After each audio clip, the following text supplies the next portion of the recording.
मन व्याकुल है, व्यथित है, 3 सूत्र का पालन नहीं हो पा रहा है, तो कैसे करें?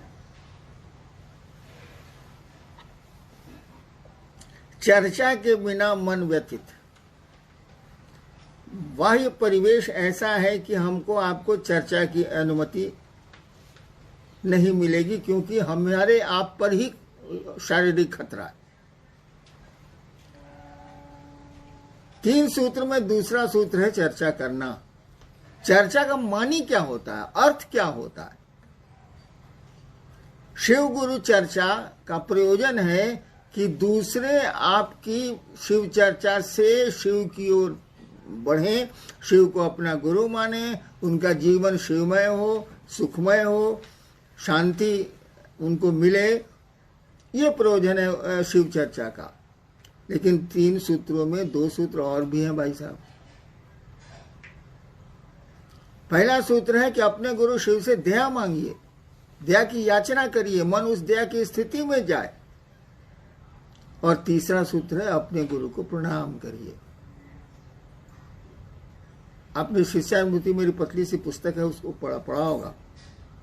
उसमें लिखा हुआ है कि शिव शिष्यता के लिए अनिवार्य एक ही चीज है, वो है अस्थायी शिष्य भाव। यानी शिव हमारे गुरु हैं, शिव मेरे गुरु हैं, यह भाव खंडित नहीं हो। जैसे आज तिथि खंडित हो गई, 9वीं में 10वीं घुस आई, कभी कभी चतुर्दशी में अमावस्या घुस आती।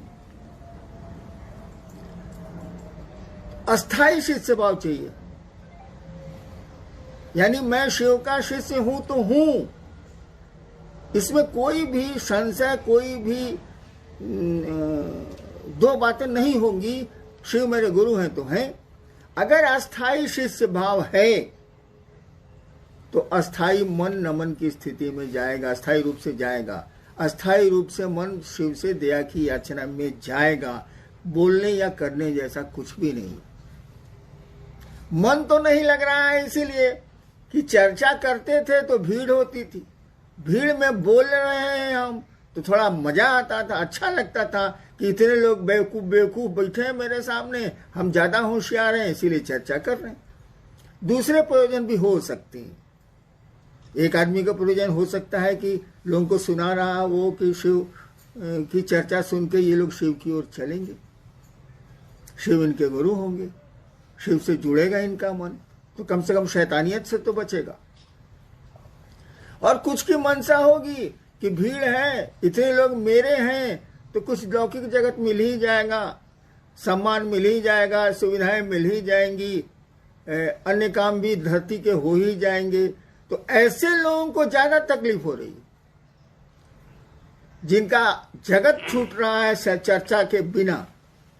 जागतिक सुख सुविधाएं कम हो रही हैं चर्चा के बिना, उनको तो दर्द होगा भैया कि कुछ मिल नहीं रहा है, न सम्मान मिल रहा है, न सुविधा मिल रही है, न पैसे मिल रहे हैं, ये क्या हो रहा है? शोर तो वही लोग ज्यादा करेंगे। मैं शिव का शिष्य हूं और मैंने ही पूरी दुनिया में शिव चर्चा 3 सूत्र की बात को लाया। ठीक है, मुझको किसने सिखाया? महादेव मेरे गुरु ने सिखाया, यह बात छोड़ दीजिए, मैं ही प्रत्यक्ष रूप से दिखता हूं। मेरे मन में कभी ऐसा नहीं हुआ कि 6-7 महीने से शिव गुरु की चर्चा मेरे द्वारा बंद है, मेरी शिष्यता का क्या होगा? कभी नहीं आया मेरे मन, क्योंकि शिव मेरे गुरु हैं, चर्चा हो या नहीं हो क्या अंतर आता? महादेव मेरे गुरु हैं, जब मौका मिलेगा तो लोगों को शिव की ओर प्रेरित करेंगे। अगर शिव चर्चा बंद होने से आपकी शिव शिष्यता खंडित हो रही है, आपकी शिव शिष्यता कमजोर हो रही है, तो लानत है ऐसे शिव शिष्यों पर। ऐसे शिव शिष्यों को शिव शिष्यता छोड़ देनी चाहिए, यह मेरी राय। नेक्स्ट। बनारस से एक शिव शिष्य हैं, उन्होंने कहा है कि शिव शिष्य बहुत दिनों से नमः शिवाय कर रहे हैं, कुछ लोग मना करने पर भी करोड़ों कर चुके हैं, तब भी उन्हें शांति नहीं है और परेशानियों की शिकायत करते हैं। क्यों? परम शांत की पूजा करके भी इतनी अशांति क्यों है? मैंने इतने दिन से नमः शिवाय करते हैं, करोड़ों कर चुके हैं। जी। अच्छा। तो परम शांत की पूजा करके अशांति, इतनी अशांति क्यों है? जी, तभी उन लोगों को शांति नहीं मिली, बोलते हैं। पहले तो नमः शिवाय आपने करोड़ों कर लिया, जैसा प्रश्न आया है, करोड़ों कर लिया। मैं ऐसे लोगों से मिला हूं जिन्होंने अरबों नमः शिवाय किए, और मेरे साथ रहे हैं वो लोग जिन्होंने अरबों नमः शिवाय किए हैं। 24 घंटे यही काम ही करता था वो। और उसके बाद मैंने देखा उस आदमी को कि आदमी नहीं रह गया था, उसका व्यवहार बहुत अहंकारी हो गया था। अंग्रेजी का शब्द इस्तेमाल किए तो वो इडियट हो गया था।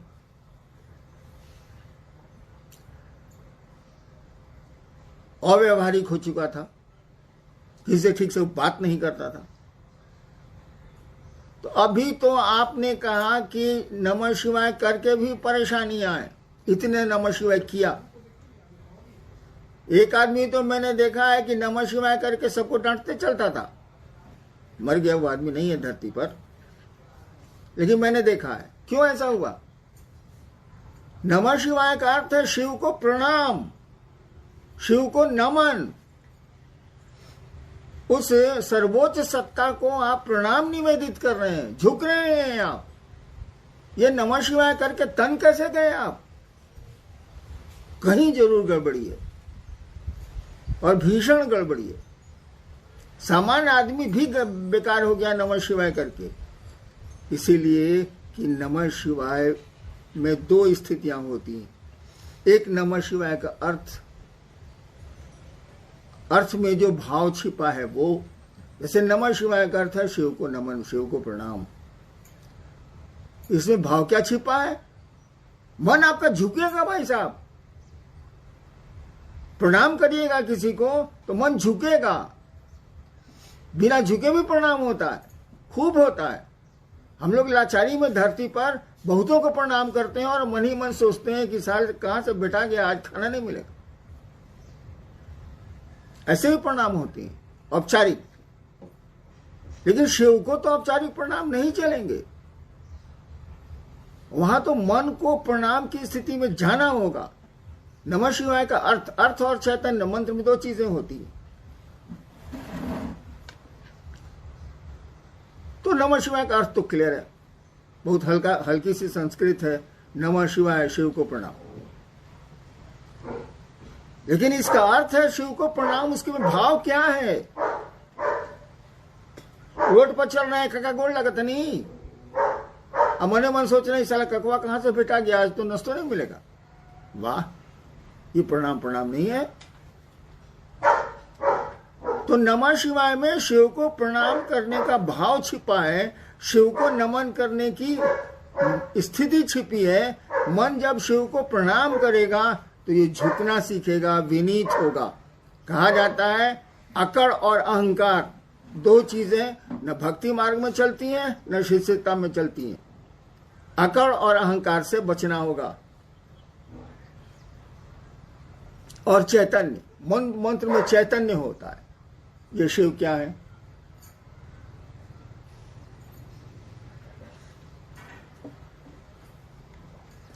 जब ये समझ में आएगा कि ये शिव क्या है, ये गुरु की दया से ही होता है। मंत्र का देवता ही, गुरु ही समझाता है और मंत्र में चैतन्य डालता है। उसमें जो ज्ञान है उस मंत्र में, उसको डालता है शिष्य में। जब मंत्र में अर्थ और ज्ञान दोनों आएगा, क्या आप बात करते हैं, एक मन है नमः शिवाय आपको शिव बना देगा। करिए तो सही, करोड़ों काहेला कर रहे हैं।